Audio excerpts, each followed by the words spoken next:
അപ്പോൾ ഇതിലൊരു പാർട്സ് കറി ഉണ്ടാക്കിയാലോ. അപ്പോൾ അതിനായിട്ട് ഞാനിവിടെ 2 സവാള കട്ട് ചെയ്ത് വെച്ചിട്ടുണ്ട്, 2 തക്കാളി, 3 പച്ചമുളക്, ആവശ്യത്തിന് കറിവേപ്പില, ആവശ്യത്തിന് വെളുത്തുള്ളി ചതച്ചത്, ചെറിയ കഷ്ണം ഇഞ്ചി, ഒരു ചെറിയ കഷ്ണം കറുവപ്പട്ട, 3 കറാമ്പൂവ്, 3 ഏലക്ക പൊടിച്ചത്, ആവശ്യത്തിന് വെളിച്ചെണ്ണ ഒഴിച്ചു കൊടുത്തു. എന്നിട്ട് ആവശ്യത്തിന് കുറച്ച് ഉലുവ ഇട്ട് കൊടുക്കാം. 2 സ്പൂൺ ഉപ്പിട്ട് കൊടുത്തിട്ടുണ്ട്. എന്നിട്ട് ഇത് അടിച്ച് വെച്ച് വേവിച്ചെടുക്കാം. അപ്പോൾ ഇതാ നന്നായിട്ട് വെന്ത് കിട്ടിയിട്ടുണ്ട്. അപ്പോൾ ഞാനിതാ ചിക്കൻ്റെ പാർട്സൊക്കെ നന്നായിട്ട് കഴുകി വൃത്തിയാക്കി വെച്ചിട്ടുണ്ട്. അപ്പം ഇനി ഇതിലേക്ക് ഇട്ട് കൊടുക്കാം.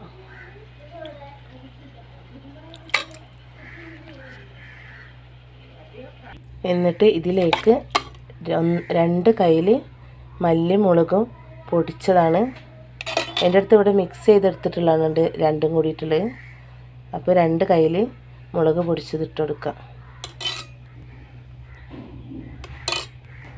എന്നിട്ട് ലേശം വെള്ളം ഒഴിച്ചിട്ട് ഇതൊന്ന് മിക്സ് ചെയ്ത് കൊടുക്കാം.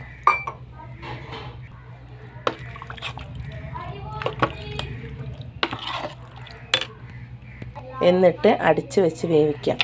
ഇത് ഞാനൊരു 8 വിസിൽ വരുന്ന വരെ വേവിച്ചെടുക്കും കേട്ടോ. അപ്പോൾ ദാ നമ്മളെ പാർട്സ് കറി നന്നായിട്ട് വെന്തിട്ടിട്ടുണ്ട്.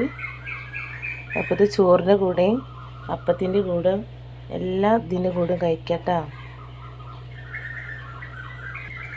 അപ്പോൾ ഇതുപോലെ ഒന്ന് ഉണ്ടാക്കി നോക്ക്, സൂപ്പർ ടേസ്റ്റാണ്. പെട്ടെന്ന് ഉണ്ടാക്കിയെടുക്കാനും പറ്റും നമുക്ക്.